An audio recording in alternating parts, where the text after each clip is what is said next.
Туугандар, жакшы жерде жайгашкан участок сатка чыгып жатат. Дарегине көрүнүп туруңуздар, Талаш шаарында Садовая көчөсүндө жайгашкан 50-номурда участок. Садовая көчөсү Оторбай көчөсүнүн өйдөңкүсү болуп калат.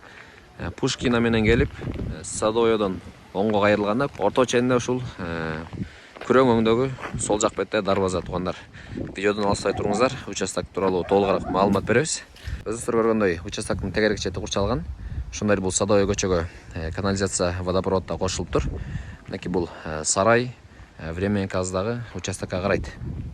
Узуну болжол менен 45 метр, ал эми туурасы ушул сарай башталган жерден баштап дарактар турган жерге чейин, штакетке чейин. Временканын ичин силерге тартып берейин. Жашаганга болот бул жакта. 2 бөлмөлүү. Мынакей түз эле киргенде 1 бөлмө. Андан кийин бул жагында дагы бир чакан бөлмө бар, туугандар. Туугандар, өзүңүздөр көрүп тургандай участоктун жери кенен. Бул жагында огород дагы бар. Ошондой эле бала бакча, мектепке да жакын. Центр, базар жактан дагы алыс эмес. Кимге кызык болсо төмөндө номурга чалыңыздар. Баасы $35,000. Сүйлөшүүлөр болот. Ошондой эле участок издеп жүргөн тааныштарыңыздарга ушул видеону жөнөтүп коюңуздар.